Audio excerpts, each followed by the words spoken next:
talk about this right quick. I I want to really wish everyone a Merry Christmas. I know it's a little late in the day, and I had to get a couple things off my chest, man. I mean, this morning, I was a little down, and I know some people I know that are like that too. And holidays is kind of can be the most joyous time, but can become one of the saddest times. You know, it was a year ago that I lost my sister to cancer. Uh, 3 days before Christmas on the 22nd of December last year, and I'm still down about that.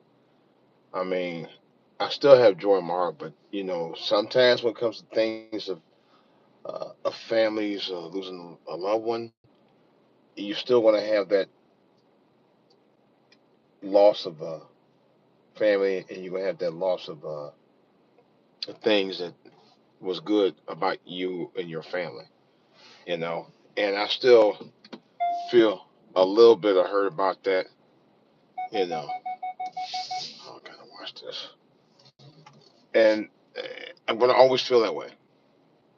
You know, one member of my church told me one day, he said, "You know what? Somebody tell you, man, that hurt's never gonna stop. You always have it in your heart. There's gonna always be something about that that's gonna hurt you, always." And that's how it is. That's how life works sometimes. Unfortunately, you know, you just got to remember the good. You just have to remember the good times. The good times is the main thing that keeps you going. You know, and that's what keeps me going every single day and night, man. Is remembering the good things that went down. You know, so and one of the things I thought about was my granddaughter. Okay, who I got to see over the weekend. I hadn't seen her. I hadn't seen her since Thanksgiving, to tell you the truth, folks. It had been a minute. It had been a hot minute. I'll tell you right up front. I was glad to see her, you know, because it had been a while. It had been a while since I saw her, and I missed her so much. And here's the funny thing, though. I got to spend time where she came over to the house and was over, and she spent over the night,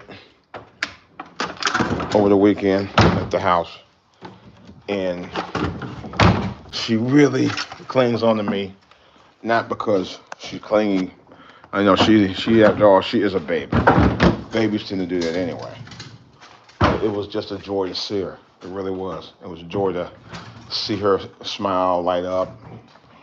You know, see how happy she was, and see how happy I was with her.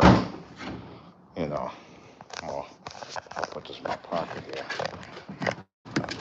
But it's great time to be around. You know, great time to be around and everything. And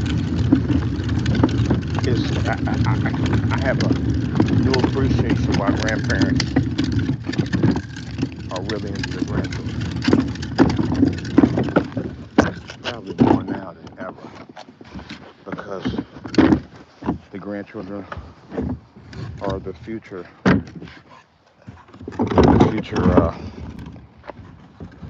generation that supersedes us old geezers, man. You know, that's the main thing. You know, all right. You know, I was glad she was got to spend some time with us, and I really missed her. I see why grandfathers and grandmothers uh, spoil their kids. I see now more than ever why they do. And I'm gonna be honest with you, I don't blame them. I don't blame them. Love they pop in their eyes, man, when they see you, and they know you're gonna have fun with them. Because I have a lot of fun with her. We have a lot of fun together. I get to watch a little videos of little Rachel. Coco Melon and Gracie's Corner, man. Those are three of her favorite shows.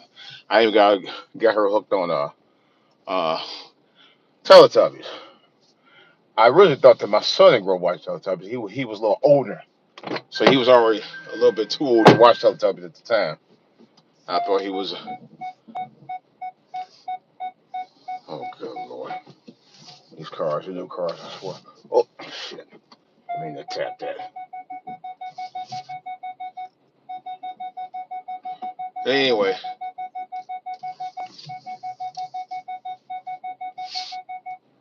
okay. This new fangled vehicles, I swear. I was trying to get not to tap my bumper.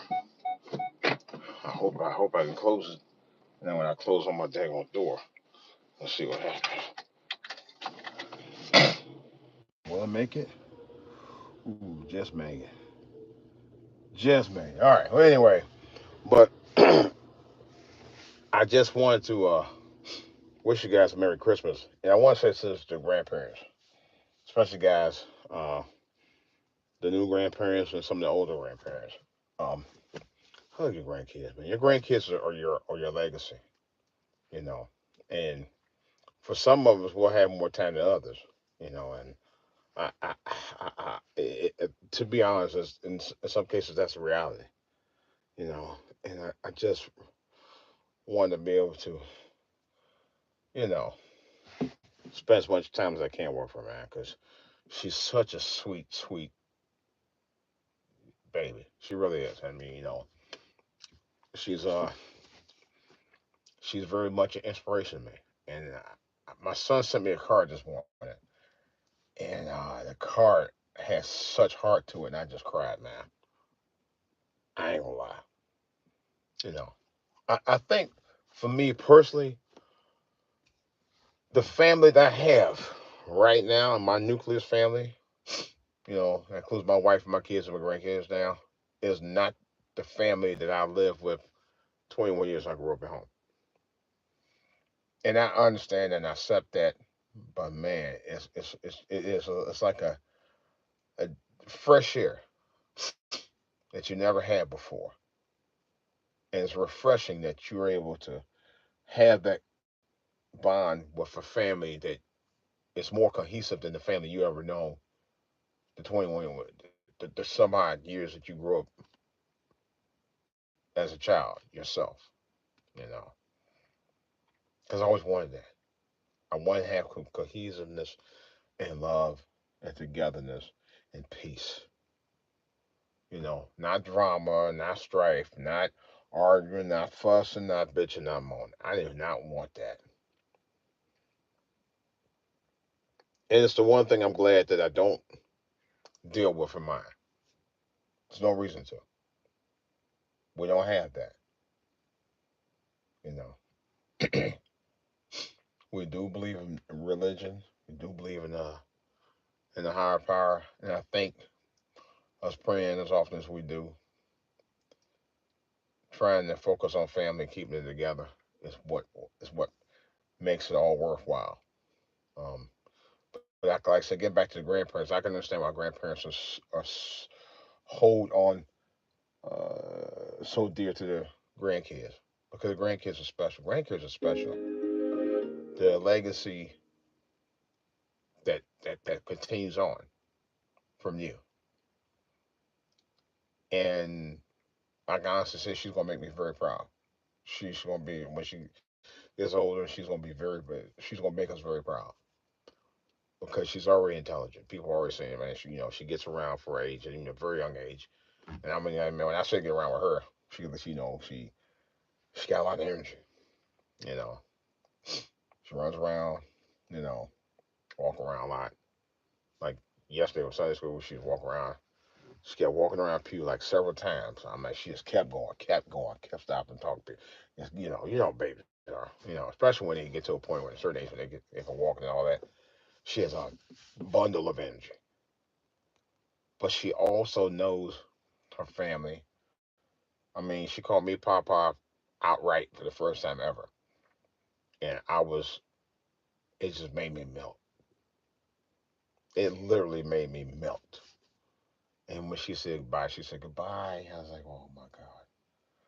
And she said it twice, and it just almost, I was almost in tears, folks. I was almost in tears because it's she knowing not only the Pecker were in the family, but she, because she called her dad dad. She said, dad, but she called me Papa. She called it outright.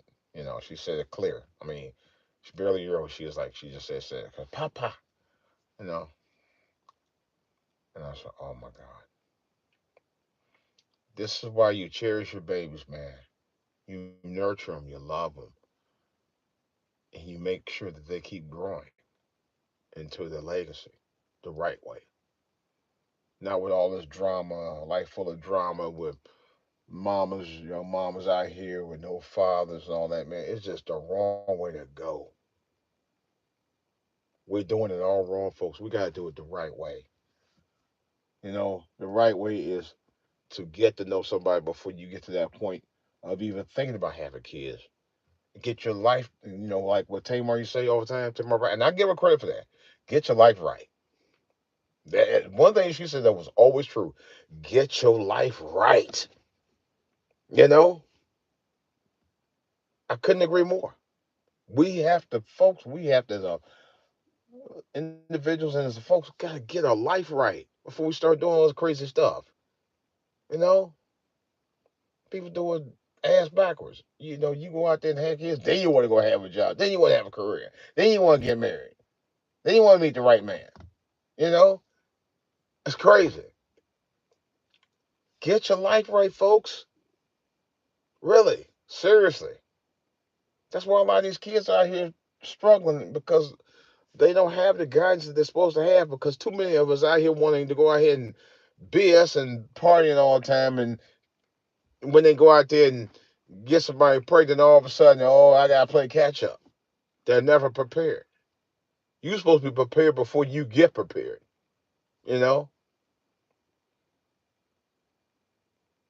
it's sad. You know, I'm so glad that I did it right. I'm so glad my son did it right. Did the right thing, man. Do the right thing. Make the right thing happen for you and your family, man. And walk with Jesus on this. That's what had me going pretty much all my life. If I never took that walk with Jesus, I'm tell you right now, ain't no telling where I've been today. And that's the honest to gospel. You know. And even though I had both my parents in my life was very close to going on the edge. I can say that from personal conviction, from personal experiences. I don't live that way no more. I stopped living that way a long time ago, before I even got in the military. I decided to make a change for myself, man. And don't say you can't do it. You go with God, you can do anything. I'm out.